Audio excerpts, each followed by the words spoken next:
महात्मा गांधी के जातिर पिता महात्मा गांधी के नेताजी सुभाष चंद्र बोस के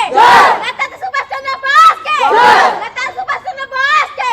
पंडित जवाहरलाल नेहरू की पंडित जवाहरलाल नेहरू की पंडित जवाहरलाल नेहरू की सरदार वल्लभभाई पटेल की सरदार वल्लभभाई पटेल की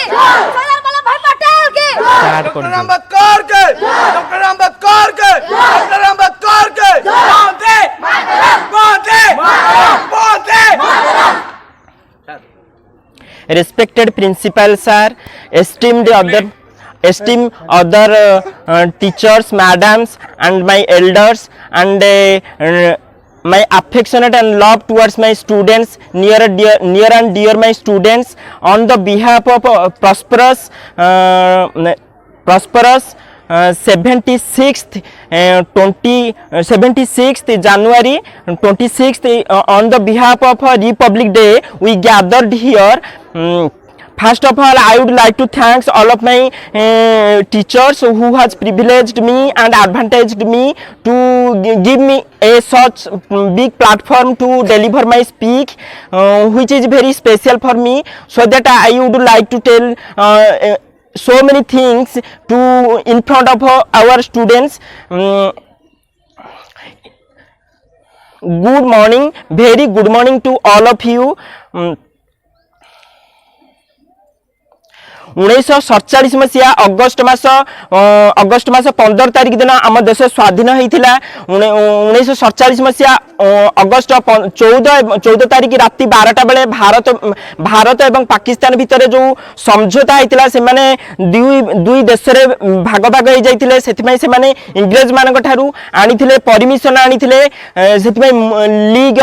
मुस्लिम लीग से दाबी कर बसी आमको भारत ठारू संपूर्ण भिन्न करा जाऊ, जो इंग्रेज मानकर जो नीति थिला डिवाइड एंड रूल माने हिंदू मुसलमान मानक मध्य भेदभाव सृष्टि करी दीटा देश रे परिणत करिबा सेटा परिणत होइथिला। आमे 1947 मसीहा अगस्त 15 तारिख दिन आमे स्वाधीन होइथिले मध्य संपूर्ण रूपे माने नीतिगत भाव में ऑफिशियली आमे हमर संविधान तैयारी करि पारि नथिले। जो संविधान को तैयारी करिबा पई भारतर भीमराव अंबेडकर बी.आर. अंबेडकर से आम कमिटी हेड थिले ड्राफ्टिंग कमिटी से बहु देशरू आमर संविधान बहु देशरू उद्धृत हो आसीथिला, जो थे हूँ America, Britain, Russia, Ireland, Canada, Australia बहुत गुड़ा देश रे तांकर नीति को अनुकरण करी एवं सेठारे जो उपकार होइछि से देशवासी मानकर से देशवासी मानकू आगु केमिति बढ़िचंती सेटा को देखिकी सबु महामनीष गण जेमिति जवाहरलाल नेहरू, सरदार वल्लभ भाई पटेल, मौलाना अबुल कलाम आजाद, बी.आर. अंबेडकर, राजेंद्र प्रसाद, महात्मा गांधी समस्त महामनीष गण समस्त एकत्रित होई गुड़ा कमिटी डेलिबरेशन करी से माने आमर जो बृहत काय संविधान तैयारी होइछि सेटा को से माने तैयारी करिथिले। से तार लेखाटा बी.आर. अंबेडकर सेटा आमर इंडिया को बा भारत को समुदाय 395 धारा एवं 12टी अनुसूची, प्रथमतः 8टी अनुसूची थिला ताहा धीरे धीरे बढ़ी समय क्रमे ताहा 12टी अनुसूची एवं प्रथमतः 22टी भाग संविधान 22टी भाग थिला ताहा बढ़ी बढ़ी आज 25टी भाग रे परिणत होइछि एवं 395टी धारा थिला ताहा बढ़ी बढ़ी आज 448टी धारा होइछि। से दिन 1947 मसीहा अगस्त 15 तारिख दिन देशर स्थिति देशर स्थिति एवं परिस्थिति को देखिकी से समय जो आईन गुड़िक प्रणयन करा जायतिला ताहा समानुक्रमे धीरे धीरे नुआ कलबर धारण कला आहरी संशोधन जरूरी पड़ा जहाँ फल यही धारा गुड़िक आस्ते आस्ते जोड़ा गला एवं जो धारा गुड़िक आमर भारत को पक्ष को टाणी धरुची उन्नति होगा देउना से भली धारा को संविधान रू हटई दिगला। रिपब्लिक डे आज ये पालन करा जाउची। तुमे माने जानिथिबो स्वाधीनता हला परे से जो नीति नियम गुड़िक जो एक आर्टिकल 1 धारा 395 भितर जो धारा गुड़िक लेखाई एवं तापर जो बढ़ाला संविधान संशोधन आईन बल जो बढ़ागला ताहा करा जाइछि आम देश को सुस्थ समृद्ध सरल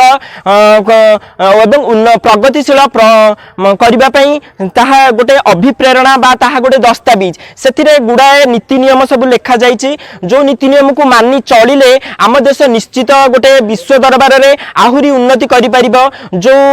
माने यूएनओ अछि मिलित जाति संघ अछि भारत से स्थायी सदस्य एपर्यंत होई नाही ताहा पई आमे लागि पडिचंती भारत लागि पडिछि सेठी 5-6 जन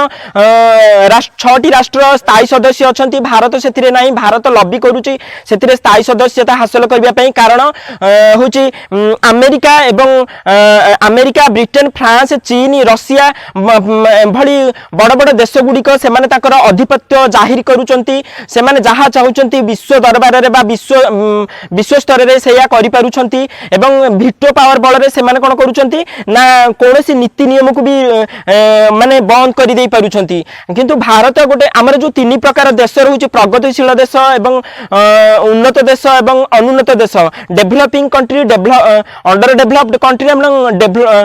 डेवलप्ड कंट्री माने जोड़ा पहुंची सारिचंती माने सेमानकर विकसित सीमा को छुई सारिचंती एवं जो माने विकसित हेउचंती विकासशील देश आम भारत भारत रे 140 रु ऊर्ध्व जनसंख्या रहिचंती किंतु विश्व दरबार रे in international scenario there are misconception that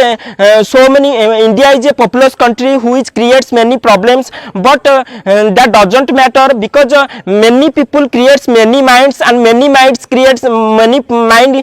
solve many problems that is our unity whenever we united we stand and divided we fall unification all of our people in a sovereign country like India the India will be very prosperous and happy country in international scenario तुम्हें मैंने जानी थी जे भारत रे एबे भी बुभुकु एबे भी लोक वस्त्र खाद्य बासगृह रु एबे भी वंचित अछंती आमर प्रधान एवं प्रकृष्ट उपाय हेबा उचित आमे live help to others live आमे निजे बंचिबा अन्य को बंचिबारे प्रेरणा देबा एवं सेमान को केमिति आगो को बढ़िबे सेटा आमे दृष्टि रे देखिबा आजिर शिशु कालीर नागरिक से माने तुम मानक मुंडरे बा तुम मानक बुद्धि रे जदी आजिर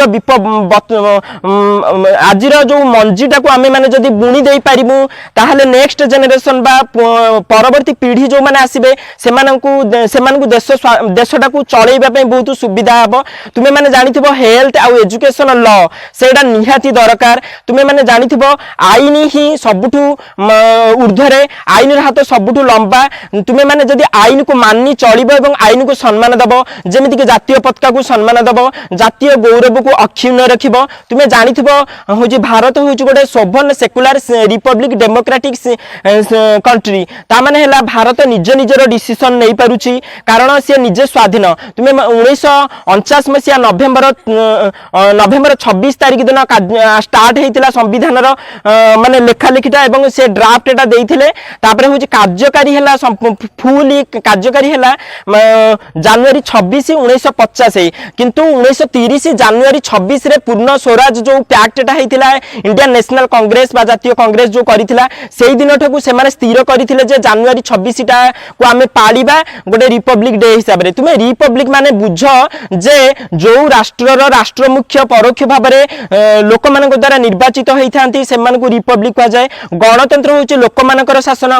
माने अब्राहम लिंकन का मतरे गणतंत्र होची गण होची लोक मानकर तंत्र होची शासन आमे निज निज को शासन करबा को गणतंत्र कहा जाउची एवं साधारण तंत्र होची माने आम देशर मुख्य बा सर्वोच्च मुख्य आमको परोक्ष भाव रे निर्वाचित आउ एठी आमे कहि रखिबा जे आमे प्रथमे स्वास्थ्य को गुरुत्व देबा तापर शिक्षा को गुरुत्व देबा हो आउ तुमे माने जानिथिबो तुमे माने जो स्लोगान दउचो वंदे मातरम कहउचो मातरम एथि पई कहउचे भारत माता माता को एठी अग्राधिकार दिया जाईची जननी जन्मभूमिश्च स्वर्गादपि गरियसी सेथि पई माता मानकू स्लोगान ले वंदे पितरम कहू नाहंती आमे माने कहउचंती वंदे मातरम मा आगेइले देश आगेइबो कहंती नारी आगेइले दी चारिटा परिवार उज्जवल हबो शिक्षार आलोकरे सेथि पई आमे नारी को प्रेरणा दबा नारी को बढ़िबा को साहस दबा सुरक्षा दबा नारी होची आम सम्मान और गौरवर प्रतीक तेणु करी नारी को आमे समस्ते आम परिवार रे माँ भौणी झियो समस्त को बढ़िबा को देले आम देश निश्चित भाव में आगे जीवो सेथि पई एथि कहि मु मोर वक्तव्य शेष करूची। जय हिंद।